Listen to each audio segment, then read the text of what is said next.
Look at that. Who doesn't love a slider? Sliding shot all the way down. Love it. See? I might be too high. I'm going to let my chair down. There we go again.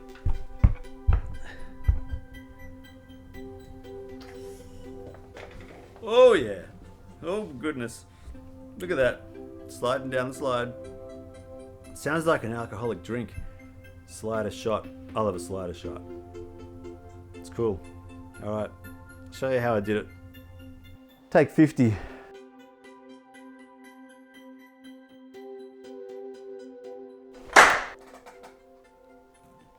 So many takes on this.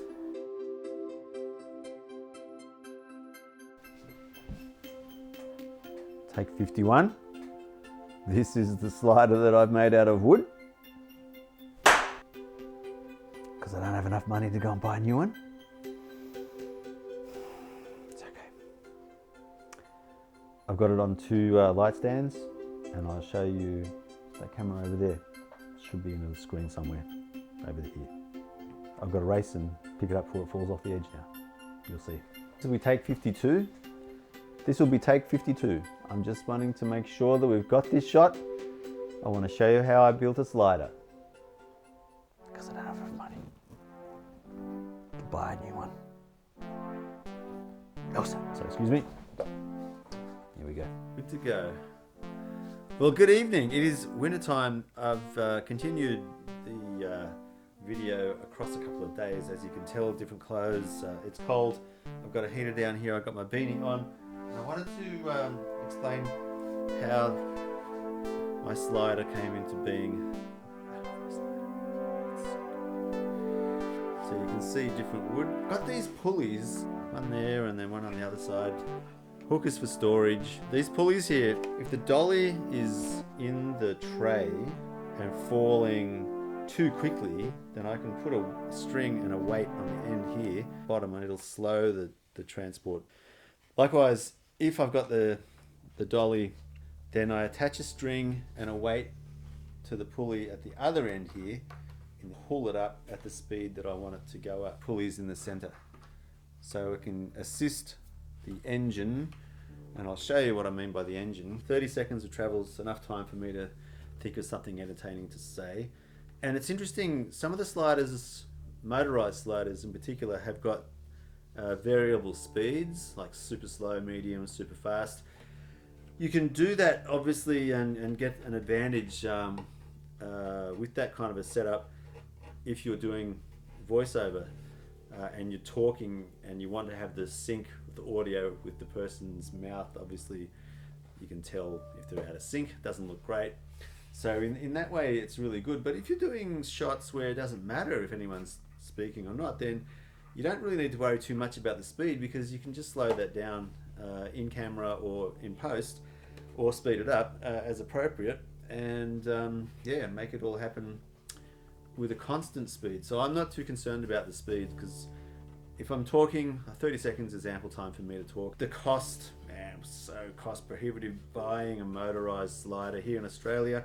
I'm in Sydney, so the prices here in Australian would be like $375 was the cheapest I could find online for the slider, the dolly, and the motor and the controller to remotely control it all. This cost me literally, I think, $130 all up, for probably $30 for the parts for this, and then about between $80 and $100 for the device I'm going to show you, which is the dolly, which is the guts of it all. This is just the guide for that dolly to go up and down, and really that's where most of the cost for these motorized sliders come from, is the mechanism to control and guide the dolly with the camera on it. Just want to point out a couple of things on this before I get that motorized dolly to show you. I've got these little metal studs, two of them, 1, 2, down here. They are the perfect dimension to fit this adapter. This fits on the top, and you just screw it onto the side of the the little holder there for the 1/4 inch screw. And then there's a position here you can tighten or loosen that. So basically I have one stud in there, another light stand with the other stud in there, and I've seen advertised with different manufacturers. This is either a copy or the original. I can't tell who made it first, but this is from Andoer, A-N-D-O-E-R, Andoer. I think they're a Chinese knockoff company, so it may not be the original designed, manufactured device, but basically there are a couple of versions of this. This is the early version where it's just got the single speed. It's basically got, I'll take it really apart. In here we've got a motor and a on-off switch, click switch, with a screw out top and a battery in there. That battery is what changes the direction. So you put it in, I think this is negative first, it'll go one direction, spin it around, put the positive in the other end, it'll go the opposite direction. So clockwise, anti-clockwise, depending on which polarity you have the battery oriented. Single speed, so that's a click on, click off. Can you hear the motor? Makes a lot more noise when you've got the video camera mounted on top of the Andoer in the slider, rubbing up against the side of the rail, which I'll explain in a second. So this, you can position this motor component or module of the dolly in a couple of ways. You can face it so that it's got a fairly wide space between the centerpiece there, or you can put it in the other way. It's a bit tight, which is good. And then you can have it like this as well, depending on where your center of gravity is. If the center of gravity for the camera is way out here somewhere, you can position it that way.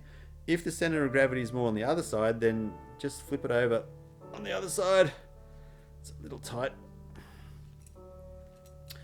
So if the center of gravity is more on this side, then you can position the camera further out of the axle and then stop toppling over. It does topple over quite easily, so this is the only con about this system. The other thing is I added this ball mount here to the 1/4 inch mounting attachment.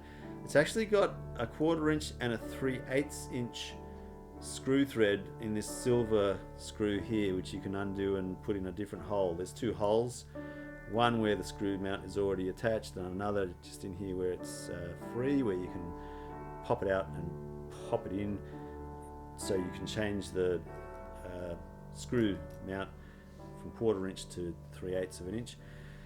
Basically these two wings, if you like, where the two other wheels are, you can adjust that in and out to give it an arc, so it'll go into a broad arc or a really tight arc if you put it in internally and spin it around itself like this. So you can get a really versatile kind of a tool here to give you some kind of cinematic experience outside of a slider, just on a flat surface with I don't know, talent or object that you want to video, and have this rotate around it to get a really cool kind of a round shot, if you like, around in a circle. Yeah.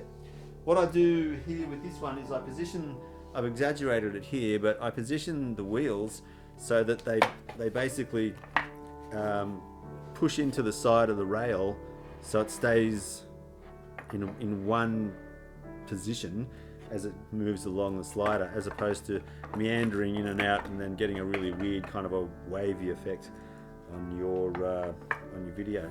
So that's the basic principle. I just put that inside the tray, so to speak, of the slider, and then position it with weights or without weights. I didn't use weights for these video samples that you've seen, and it works reasonably well. So it goes super slow, of course, when it's got a bit of an incline.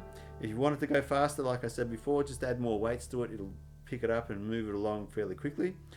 Or if you're not worried about audio, like most of the time I'm not, then you can fix up the speed in post using the different speed settings for the section of video that you want to speed up, or slow down. This device cost me $89 for memory, $89 Australian, so it's about $60 US.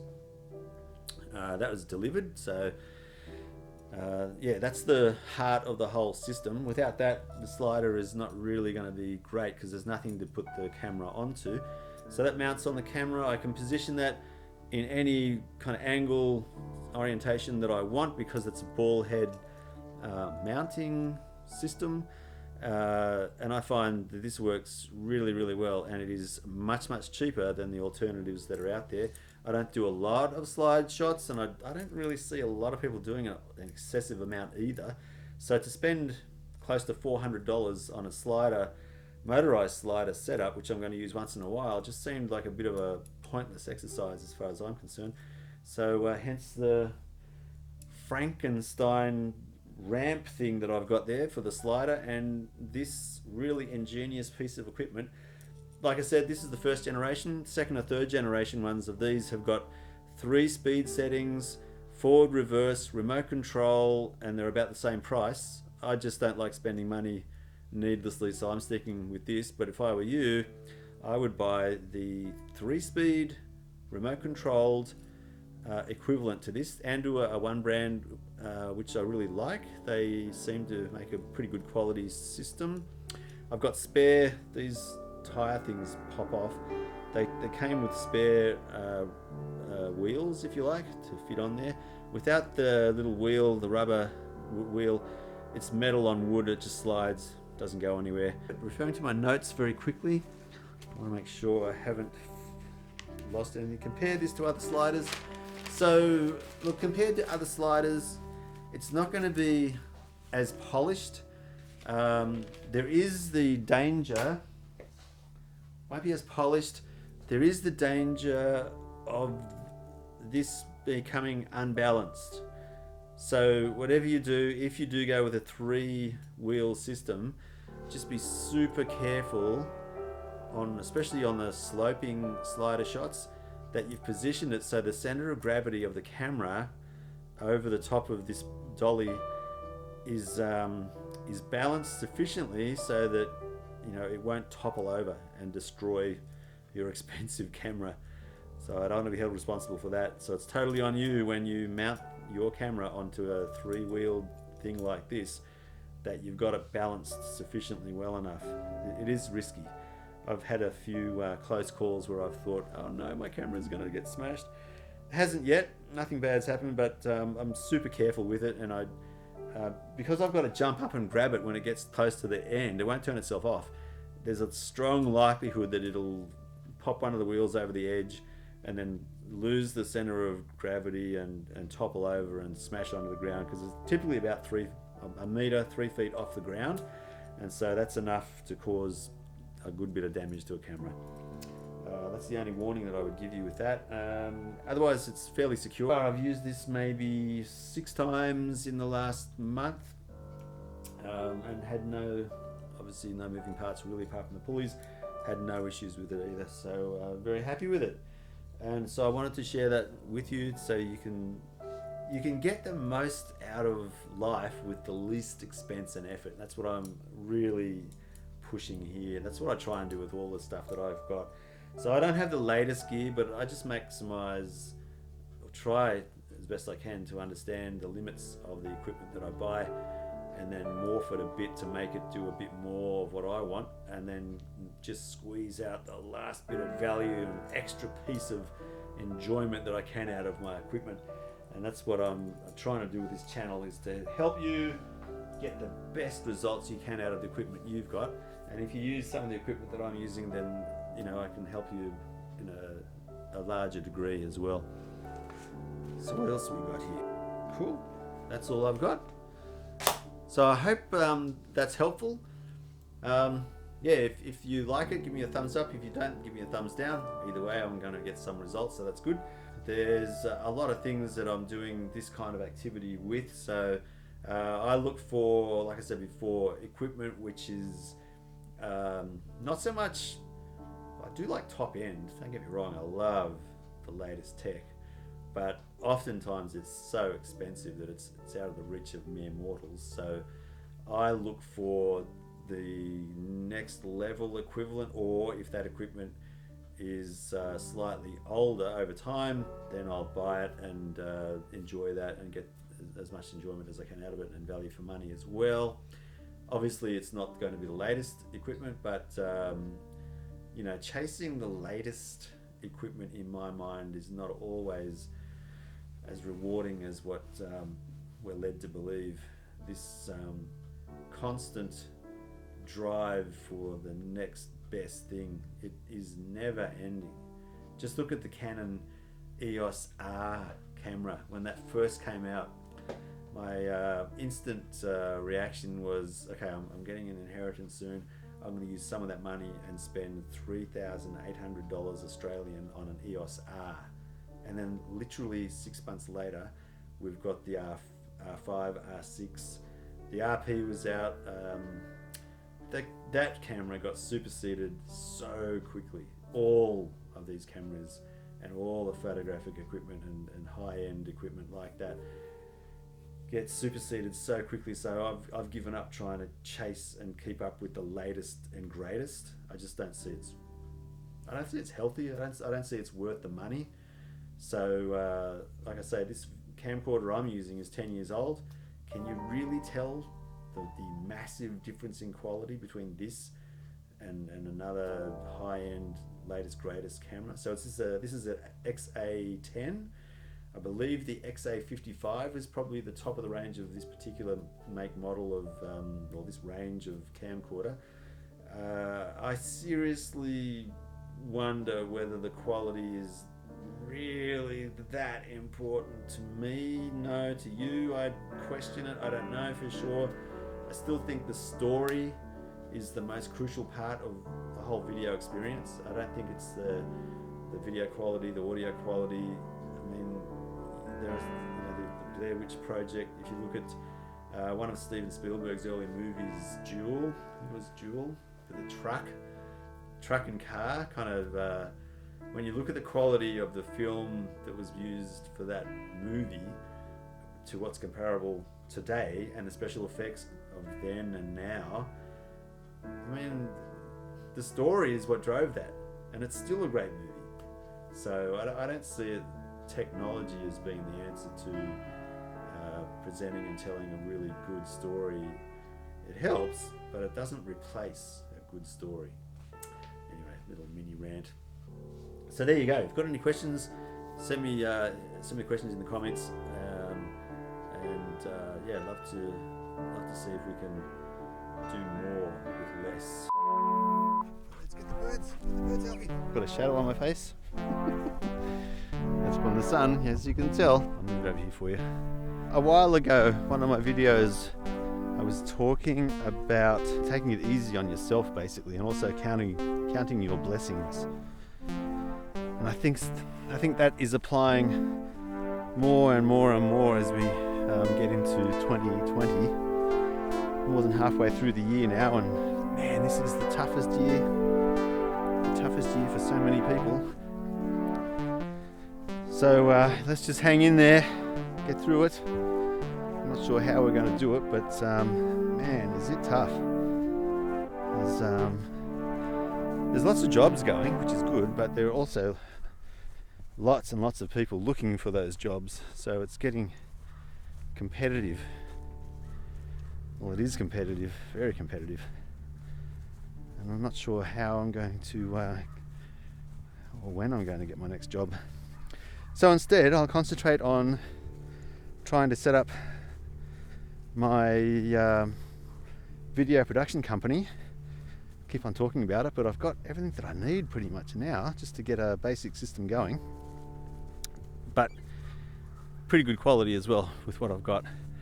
So I'm going to try and see if I can do underwater submarine video, 4K, to do inspections on vessels like boats, yachts, any kind of watercraft that people want to be able to look underneath from under the water without having to get it out of the water and putting it onto dry dock, save a bit of money. So I'll try and push that one along. working on getting my drone license, which will be finished, I hope, next month. And then I can use that for another aspect of the business. And I've got my pretty good photographic camera, and now I've got this video, semi-professional video camera. I can start to do some events and things like that. So yeah, I'll plug that along, see what happens, and continue my learning of the whole thing. Oh, here we go. Got a visit happening. Good boy, Alfie. Good boy. That's the way. Be friendly. Good boy. Now this way. Go. Good boy. Keep going. I think they're good friends.